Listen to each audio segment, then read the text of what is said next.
सेनपाई बीमार है, घर खाली है और नागाटोरो ने पूछा, क्या मैं तुम्हें किस कर लूं? एपिसोड की शुरुआत होती है एक बहुत ही ऑकवर्ड सुबह से। हमारा सेनपाई और नागाटोरो स्कूल जा रहे हैं। नागाटोरो पीछे से आकर उसे नॉर्मल मॉर्निंग विश कर देती है, लेकिन सेनपाई आज पूरे मूड में है कि वो नागाटोरो को उसके फर्स्ट नेम यानी हयासे से बुलाएगा। वो बेचारा मन ही मन प्रैक्टिस कर रहा है। मॉर्निंग हयासे चान, नहीं ये तो क्रीपी है। मॉर्निंग हयासे, नहीं ये भी अजीब है। और आखिर में वो हकलाते हुए नॉर्मल मॉर्निंग बोलता है।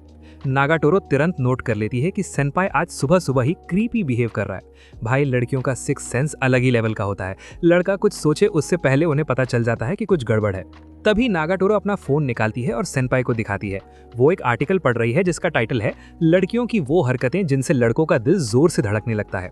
इस लिस्ट में नंबर 3 पर है बालों को झटकना, नंबर 2 पर है ऊपर देखना और नंबर 1 पर है लड़के की शर्ट की आस्तीन को पकड़कर खींचना। और बस नागाटोरो शुरू हो जाती है। वो सेनपाई की स्लीव पकड़ती है और उसे खींचना शुरू कर देती है, ये चेक करने के लिए कि क्या सेनपाई का दिल धड़क रहा है या नहीं। सेनपाई, जो कि एक सख्त लौंडा बनने की कोशिश कर रहा है, झूठ बोलता है कि उसे कोई फर्क नहीं पड़ रहा। लेकिन नागाटोरो कहाँ मानने वाली है। वो बार बार उसकी स्लीव खींचती रहती है। अब हुआ, अब धड़का दिल। अब सेनपाई इरिटेट हो जाता है। उसके दिमाग में आइडिया आता है कि अगर वो भी पलट के नागाटोरो की स्लीव पकड़ ले तो शायद वो रुक जाएगी। वो सोचता है, रुक अभी बताता हूँ, और जोश जोश में वो नागाटोरो का हाथ पकड़ लेता है। बस यही वो मूवमेंट था जिसका पूरी दुनिया को इंतजार था, पर गलत लोगों ने देख लिया। जैसे ही सेनपाई ने नागाटोरो का हाथ पकड़ा, पीछे से गामोचान, योशी और साकुरा आ जाते हैं। वो तीनों उन्हें घूर रहे होते हैं और कमेंट पास करते हैं। ओहो, सुबह सुबह ये सब शुरू हो गया। नागाटोरो, जो अभी तक शेरनी बनी घूम रही थी, एकदम से भीगी बिल्ली बन जाती है। वो हड़बड़ा के बहाना बनाती है, नहीं नहीं, मैं तो बस सेनपाई पर जूडो के मूव्स प्रैक्टिस कर रही थी, स्लीव लिफ्टिंग और हिप थ्रो। पर भैया, पब्लिक सब जानती है। बेचारी नागाटोरो और सेनपाई का हैंड होल्डिंग मोमेंट पूरी तरह से रोस्ट होकर रह गया। एक छोटी सी इंपॉर्टेंट अपडेट, नागाटोरो सीरीज के जितने भी वीडियोस हैं ये सारे के सारे इसी चैनल पर ही अपलोड होंगे। लेकिन इस सीरीज के खत्म होते ही इस चैनल पर कोई नया वीडियो अपलोड नहीं होगा। आगे से सारी न्यू सीरीज, न्यू एपिसोड्स और सारा फ्यूचर कंटेंट मेरे नए चैनल पर आएगा। तो प्लीज एक बार डिस्क्रिप्शन और पिन कमेंट चेक कर लेना, वहां नए चैनल का लिंक मिल जाएगा। वहां जाके सब्सक्राइब कर देना ताकि आप आगे के सब वीडियोस मिस ना करें। चलिए अब वापस वीडियो पे आते हैं। अगली सुबह कहानी में एक नया ट्विस्ट आता है। सेनपाई अपने रूम में बैठा है और उसे लगता है कि उसकी तबीयत खराब हो रही है। उसकी मम्मी बिजनेस ट्रिप पर जा रही हैं, तो वो उन्हें बोलता है कि टेंशन मत लो, मैं बच्चा नहीं हूँ, मैनेज कर लूंगा।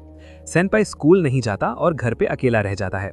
स्कूल में जैसे ही नागाटोरो को पता चलता है कि सेनपाई नहीं आया, वो तुरंत उसे मैसेज करती है। सेनपाई रिप्लाई करता है कि वो बीमार है। बस ये सुनते ही वो तुरंत सेनपाई को कॉल करती है और गिल्ट में माफी मांगती है। सॉरी सेनपाई, लगता है मेरा कोल्ड तुम्हें पास हो गया। जब वो फोन पर सेनपाई को बुरी तरह खांसते हुए सुनती है तो उसे चिंता होती है। वो कहती है, चुपचाप सो जाओ वरना पेरेंट्स तुम्हें जागा हुआ देखकर डांटेंगे। इस पर सेनपाई भोलापन में बोल देता है, नहीं मम्मी तो काम पर गई है, मैं घर पर अकेला हूँ, और फिर फोन कट करके अपने सोफे पर लेट जाता है। थोड़ी देर बाद डोरबेल बजती है, पर सेनपाई में उठने की हिम्मत नहीं होती। वो सोचता है कोई सेल्समैन होगा और वापस आंखें बंद कर लेता है। तभी अचानक उसके सामने वाली नागाटोरो आ पहुंची। सेनपाई डर के मारे उछल पड़ता है। वो हकलाते हुए पूछता है, तुम यहाँ कैसे? नागाटोरो कैजुअली बताती है कि उसने बनी गर्ल से उसका एड्रेस लिया, डोरबेल बजाई और जब किसी ने गेट नहीं खोला तो उसे लगा सेनपाई सच में बेहोश होकर लुढ़क गया है, इसलिए वो सीधा चेक करने आ गई। भाई, इसे कहते हैं जबरदस्ती की एंट्री, पर सेनपाई के लिए तो ये दिल की धड़कन रोकने वाला मोमेंट था। नागाटोरो अंदर आती है और सेनपाई को सोफे से उठाकर बेड पर जाने को बोलती है, लेकिन जैसे ही वो दोनों सेनपाई के बेडरूम में जाते हैं, माहौल थोड़ा स्पाइसी हो जाता है। नागाटोरो सेनपाई के रूम को स्कैन करती है और शुरू हो जाती है, वैसे रूम तो साफ है, पर तुमने वो गंदी किताबें कहाँ छुपा रखी हैं? बेड के नीचे, ड्रॉवर में? सेनपाई शर्म से लाल हो जाता है और बोलता है कि ऐसी कोई किताब नहीं है, पर नागाटोरो मजे ले रही है। वो सेनपाई के बेड के नीचे देखने के लिए झुकती है और सेनपाई की हालत खराब हो जाती है। भाई, बीमार में इंसान वैसे ही कमजोर होता है, ऊपर से ऐसी हरकतें, लौंडा हार्ट अटैक से ना मर जाए कहीं। लेकिन फिर नागाटोरो सीरियस हो जाती है जब वो देखती है कि सेनपाई की तबीयत वाकई में खराब है। वो पूछती है थर्मोमीटर कहाँ है, पर सेनपाई को याद नहीं। बस नागाटोरो का ड्रामा फिर से शुरू। वो अपना माथा सेनपाई के माथे से टच कर देती है ताकि टेम्परेचर चेक कर सके। उफ, ये सीन इतना इंटेंस था कि स्क्रीन से आग निकल सकती थी। दोनों के चेहरे इतने पास थे कि सांसें तक टकरा रही थी। नागाटोरो कहती है, तुम्हारा चेहरा तो एकदम लाल हो रखा है सेनपाई। सेनपाई बेचारा क्या बोले, आधा तो बुखार की वजह से लाल है और बाकी नागाटोरो के इतने पास होने की वजह से। अब नागाटोरो फुल वाइफी मोड में आ जाती है। वो सेनपाई के माथे पर ठंडा टॉवल रखती है और उसका ख्याल रखती है, जिसकी वजह से सेनपाई को आराम मिलता है और वो सो जाता है। जब उसकी नींद खुलती है तो उसे दिखता है कि नागाटोरो अभी भी वहीं है। वो अपनी मम्मी को फोन करके बताती है कि वो आज लेट आएगी। सेनपाई को ये सब देखकर एक अजीब सा सुकून मिलता है। फिर सेनपाई की मम्मी का मैसेज आता है कि वो आज रात बहुत लेट आएंगी। नागाटोरो डिसाइड करती है कि वो सेनपाई के लिए खाना बनाएगी। वो सेनपाई से पूछती है, भूख लगी है? सेनपाई मना करता है, पर नागाटोरो फोर्स करती है, मैं कुछ ऐसा बनाऊंगी जो तुम्हारी तरह कमजोर लोग भी खा सके। अब आता है एपिसोड का सबसे बड़ा धोखा या सपना। सेनपाई बुखार में इतना ज्यादा डूबा हुआ है कि उसकी रियलिटी और सपने मिक्स हो जाते हैं। उसे दिखता है कि नागाटोरो उसके लिए दलिया बनाकर लाई है और सपने में नागाटोरो उससे कह रही है, तुम्हें अपनी बीवी पे डिपेंड होना चाहिए ना। हाँ दोस्तों, सेनपाई सपने में नागाटोरो को अपनी पत्नी इमेजिन कर रहा है। भाई का दिमाग बुखार में भी सही डायरेक्शन में चल रहा है। नागाटोरो उसे अपने हाथों से खाना खिलाती है, आ करो बोलती है। सेनपाई उस खाने की तारीफ करता है और इसी नशीली हालत में सेनपाई वो कर देता है जो वो सुबह से करना चाहता था। वो नागाटोरो को थैंक्स बोलता है, लेकिन नागाटोरो या किसी और नाम से नहीं, वो कहता है थैंक्स हयासे। बूम! जैसे ये शब्द नागाटोरो के कानों में पड़ते हैं, वो सुन हो जाती है। वो यकीन नहीं कर पाती कि सेनपाई ने उसे उसके फर्स्ट नेम से बुलाया। वो सेनपाई के पास आती है और बार बार पूछती है, तुमने अभी क्या कहा? वापस बोलो, फिर से बोलो प्लीज।